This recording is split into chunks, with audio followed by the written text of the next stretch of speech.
Hello there, welcome to the Perfume Experience. Welcome back to another video. This is kind of a special type of a video. It's going to be a discussion about the thumbnail that you saw, which is about Middle Eastern clone houses versus Indian clone houses or alt houses. Which is better? Now, this is a question that I always keep getting from a lot of you who keep asking me, are Indian houses good? Can I buy from them? Which houses do you recommend?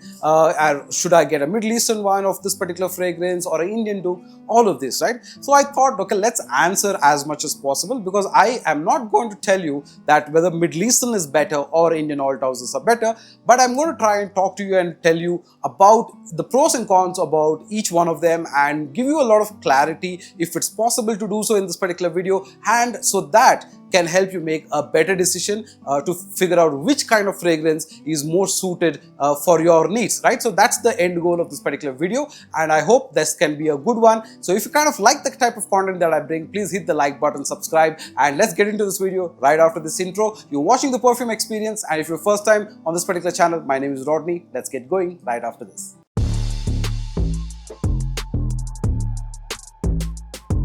Alright, welcome back. And so when we talk about Middle Eastern houses and when we talk about Indian alt houses, first let's define each one of them. So Middle Eastern alt houses or clone houses are basically brands like Latafa, Armaf, Paris Corner, Cudlitch. You can think about Laverne, and even more recently newer brands like Dumont. All of these Middle Eastern brands that are actually based out of Dubai, Saudi, Kuwait, all of these regions which are making fragrance inspirations of other niche houses like designer houses or all of that, right? So these are brands that are making in larger volume, especially like the Latafa, Riffs. These brands are making in large portions, including Armaf and all of that. Now, on the other hand, Indian alt houses are typically a lot of Indian brands that Indian alt houses probably is kind of divided into two categories. You have some brands that are getting into the space, and then you have houses that make inspirations or dupes and clones of other fragrances. Like,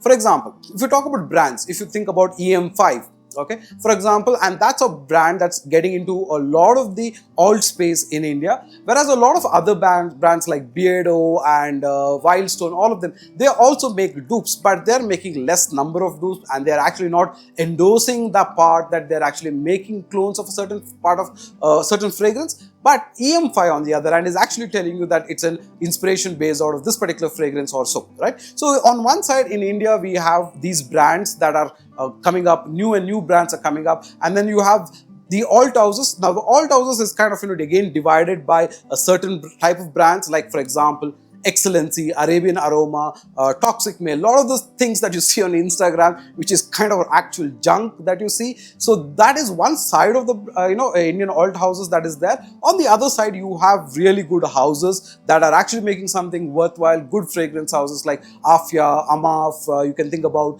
Muzna, you can think about Yasmin, you can think about Centedelic, Centrix, Al-Maham, so many houses that are there in this particular space, right? So that's pretty much the Middle Eastern houses and the Indian houses. Now, even in the Middle Eastern houses, if you think about the price, brands, there are brands like Afnan, which are making quality fragrances, Swiss Arabian, which make very high quality fragrances, which are pretty expensive as well, right? So there is that factor that there are brands that start cheap and go very high, and even in India, you have that market which is very low price to a very high price band as well, right? So this is a common factor across. Now, in India, you might not see a lot of Middle Eastern brands that are very cheap, but if you go to the Middle East itself, and you will find actually fragrances for like 5 dinars or one Bahraini dinar, like, which is literally like for 100-200 rupees you can get 100 ml as well. That is how the factor of pricing works. So you kind of know that that's a very low threshold to start in terms of pricing, okay?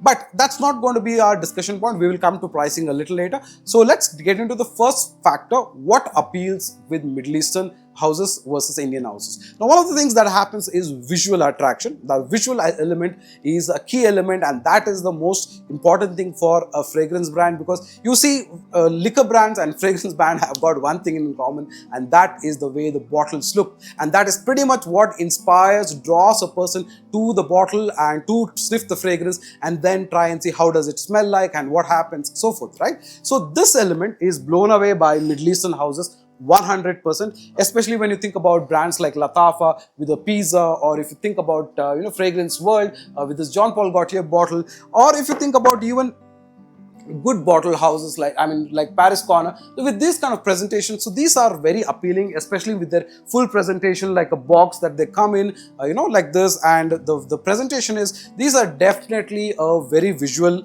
element, and these help sell the Middle Eastern fragrances much better, because people kind of feel that when you pay about 2000 rupees, you're getting a whole deal with a good bottle, good presentation, good, the whole package, right? So that element is definitely there, and most of the Middle Eastern houses are definitely coming at 100 mls, 90 mls, 110, so mostly that ballpark. Very few brands actually offer 50, 60 ml, so to say. Now, when it comes to the Indian Holt houses, when you think about visual, now visual here is an aspect where Indian houses are getting up there. Okay, like for example, if you think about Afia's fragrances, they have very classy bottles, very minimalistic, good looking, pressurized atomizer and all of that, very good bottles. Then when you think about Centredelic, I would say is the original OG when it comes to the good looking bottles, because they actually bought a lot of these element of beautiful stickering, good bottles. And then today, if you think about brands like Centrix, they are taking all of this in a whole new level of doing, a lot of artwork, very good stickering, good pressurized bottles, all of that, right? So, but you get a more minimalistic approach with the Indian houses, especially when you think about fragrance brands like Asanood, or if you think about Halmam, you do get a good sticker, that kind of thing. But Asanood, for example, as a brand, has done a lot of investment in good packaging, so the presentation is good. But the bottles are like, most of the Indian houses brands, they would kind of stick to one particular shape or size of a bottle, and they would do all of that, because that is the only way this particular industry can work. Because what I mean to say is, the big advantage what Middle Eastern houses have is the supply of raw materials. Okay, now if a brand like Latafa does a huge volume of bottles when they decide to do one particular fragrance, it's because they can buy in a huge volume from brands like Givaudan, Louisi, or whoever is their suppliers. They're going to buy a lot, and they're going to manufacture, let's say, 10,000 bottles of a particular fragrance. So that will keep their costs down. That also means they can invest in a certain type of a good looking bottle that can be catered to 10,000 units, all of that, and they can have it shipped across the whole world, right? So that is their business model. But in India, because first of all, because this market is so kind of fragmented and niche, they can't really buy in such huge volume. So they will have to buy, the volume purchase is much lower. That also means I'm going to make less number of bottles. So that what it actually does is it brings up the cost of the fragrance higher. Okay, and that brings us to the next part of the video, which is the cost factor. Okay, so primary element that always gets discussed is that Indian Holt houses, you are starting at 600, 800 rupees for 50 ml. Some houses going up to 1500, 1800, 2000, 2500 for 50 ml, and 100 ml cost close to 4000, 5000 rupees, 3.5 to 4000 rupees. Now that costing is very high. Okay, so it becomes very difficult for an Indian consumer to spend 2.5 to 3,500 rupees or so for 100 ml, especially for a dupe when the bottle is very simplistic and so forth. But why does that happen? That happens primarily because the volume game is different. Middle Eastern house can manufacture huge number of volume, but an Indian house has to manufacture a smaller chunk, so the cost is high for the raw material. For the entire cost becomes more. Still very marginally high. There is a good amount of profits that the Indian houses are making, no doubt about it. The prices can come down. But what also happens is the Indian houses are giving you a little bit of a more freedom when it comes to the bottles, right? For example, some houses will give you a 30 ml. Most houses give you a 30 ml. They do have a 50 ml, and you can buy a 100 ml. So while a 30 ml can cost about 1000 rupees, it makes it more sense, especially for a frag head, to buy a 30 ml at 1000 rupees than buying a 100 ml at 3,500 rupees, because if you have about 10-15 fragrances, the time that you're going to take to consume and finish off those bottles is really long. So it doesn't make a lot of sense to buy the 100 mls. Okay, so it makes sense to buy the 30 mls and the 50 mls. Plus, a lot of the Indian houses also give you the option to buy 10 or 20 mls too, right? So that way, you as a consumer have a lot of freedom to buy at those reduced levels, or even though you pay a little more, but that means that you are going to consume the fragrance much better.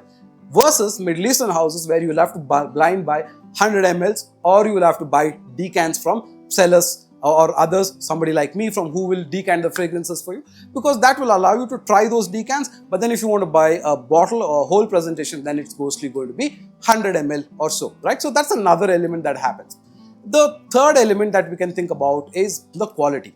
Now the quality factor is actually, it's like the devil that you know better. Okay, it's just like that, because in both the cases, the Middle Eastern houses and the Indian houses do not really follow any standard of fragrance making. Okay, so there are no certain checks. We don't really get to know what chemicals or what aroma chemicals, what perfumery is being used. We only buy it and based on whatever information is at the back of the fragrance. They don't really follow the international IFRA standards or regulations to know which commodity, to know which chemical is banned in which country and what are the effects. We don't really know, because they're also buying raw materials from a certain manufacturer and then making bottles. Same thing with Indian houses too. So the trust factor is not really something that is established in both the cases. Okay, it's just that because Indian houses are so many springing up everywhere, left, right and center, and because of the bad experience that people have had with certain houses, like people name Bella Vita or people name Arabian Aroma, Excellency, for a bad experience that they've had with fragrances that don't smell nice, a lot of alcohol blast and all of that. So this is where the Indian market has got very, very diluted and has got a bad reputation because of some players who have screwed up the quality as such, like a toxic male, for example. It's a bad experience. Okay, on the other hand, there are a lot of good houses which actually follow good quality materials, okay, like Centredelic, okay, think about Afia, okay, Al-Maham. They actually invest in good quality materials. Okay, so that of course is there. Now this is a factor where I will feel that this is an equal field. Both Middle Eastern houses and Indian houses don't really follow any safety protocols, so to say. I mean, it's not really documented or anything as such, but we believe, or our mindset says, that because Middle Eastern houses have got such fancy packing and such beautiful bottles and they're based out of Dubai and so forth, maybe they'd follow a certain protocol when it comes to manufacturing, which the Indian houses might not do. That is something that's a very big gray area, and that is something we should get a lot of clarity in the years to come. Okay, so for right now, it's a difficult task.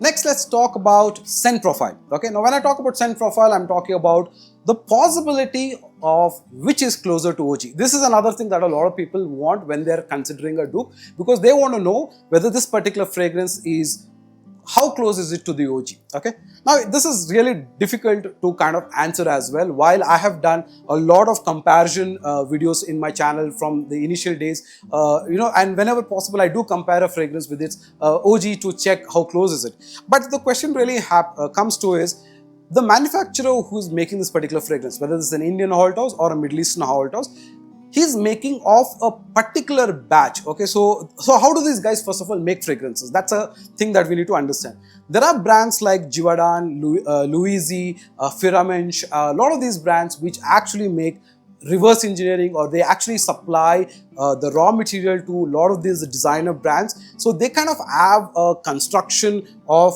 how the molecules or chemicals that are used in making a certain fragrance, and they try to replicate that. There are machines that can actually do a complete reverse engineering and tell you on a particular type of fragrance what are the molecules and what proportions they are used and all of that, and that they are able to replicate a certain fragrance back to its cloning, right? But how does that happen? So in the sense to say, if there is a Dior 2019 batch, okay, there could be a manufacturer who's got bulk materials that can come closer to that particular batch, whereas another manufacturer or a supplier might have a batch that is of 2022. right? So this could be the case with most fragrances. So when you try to match a particular fragrance and say whether this is closer to the OG, whether the dupe that I have or the bottle that I've got from Latafa or Centedelic or Afia, is it closer to the OG? It's a little tricky to say. It depends on which particular batch is that manufacturer supplying one of these alt houses. Okay, only then you can try and say, okay, this is 90% close or 85% close or whatever.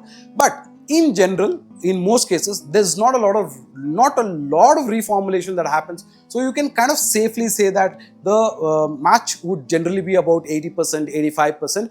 Of course, a dupe being a dupe does not really capture the 100% essence of a original fragrance that it tries to copy because of a couple of things. One, because of the quality of ingredients that are using, the quality of chemicals that are being used, the quality of perfume alcohol that is being used. A lot of factors matter. Okay, so that is one whole element. So that is what happens in terms when you say how close is it to the OG. Now in India itself, if you think about fragrances like Bulgari's Tiger, if you take it from 5 different alt houses, you might find 5 different types of quality coming in it. You might find certain notes more prominent than the others and all of that. But the top 3-4 houses in India, I feel the raw material is almost similar, but the mixing factor is totally different. Somebody might use a little more ambroxan, somebody might use a little more aldehydes to give you a better projection. Somebody might use a lot more concentration to give you a lot more lasting. All of those elements are tweaked, especially in India, because we have a very tropical climate. We have a very different climate. A fragrance that works very well for me in Bangalore is not necessarily something that will work in Mumbai or in Hyderabad or in Delhi. So it works very differently, and because of this, the customization factor is available in Indian alt houses, which can allow you to tweak as per your need. Most alt houses can increase the concentration level of the fragrance oil, whereas the Middle Eastern houses don't do that. They are generally keeping it standard. So you have in one side houses like Paris Corner, Latafas, which are doing 18, 20, 22%. On the other hand, you have some fantastic fragrances like Ignite Oud, which, or let's say Kaf, which come at 60-61% of concentration, because they are catering to a more humid, more hotter climate in the Middle East, and they want more louder fragrances. Now this is another element that is always debatable as to why fragrances don't last in India. Okay, primarily reason is because the fragrances that are made from designer houses generally are made for European weather, and most people other than fragrances like fragrances that are soft, that are not too strong. But fragrances like fragrances that are too strong and loud. So that's a small community of people who are there. So most of the times the fragrances that are being recreated by dupes are catering to a certain climate, and in India, of course, they are amped up to match the Indian climate even then. So when you increase the concentration of a certain fragrance beyond a certain limit, what it does is it eats away certain other notes. So some top note gets missed off,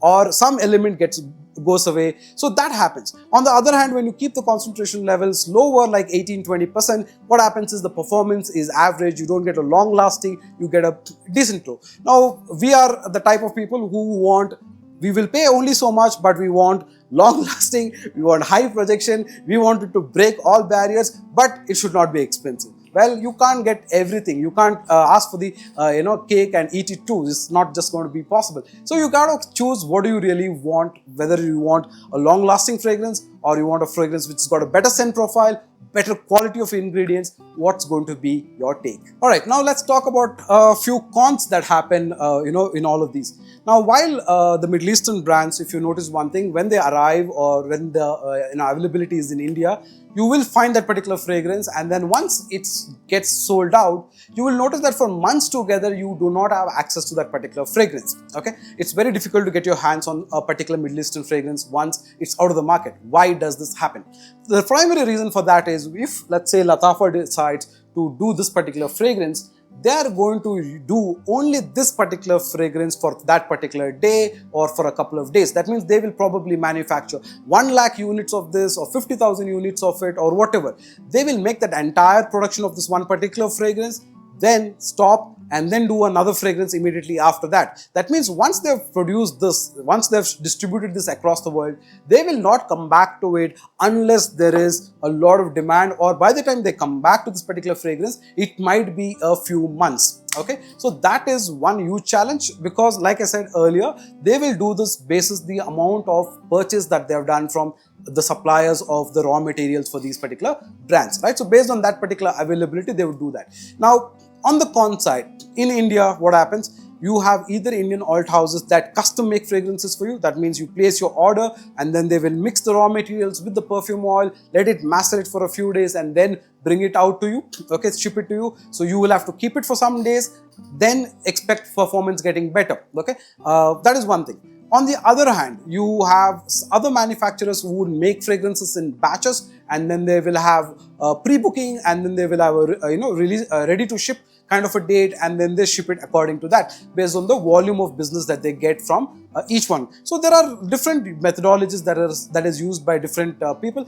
The other element is shipping, right? So for example, if I book a fragrance with Scentadelic or even with Centrix, I'll have to wait for some time before I get my order, because most of it, if it is pre-booking, then I'll have to wait for a much longer duration before it's made, before it's macerated, and before it is shipped out, and all of that. Right? On the other hand, we don't have this criteria with the Middle Eastern houses. I decide to buy, I can just, if it's available with the seller, I can just buy it from there, right? So on the whole, I feel it all comes down to what is your requirement. If you are happy and if you believe that the bottle doesn't make any difference to me, I am more interested in the juice. I want a fragrance that can change notes, that can feel good, has a good performance, good scent profile, and feels nice, then I can go for an Indian house, because like I said, that is where the Indian houses can specialize. I can get a higher concentration. I can get 50 ml for about 2,000 rupees or so.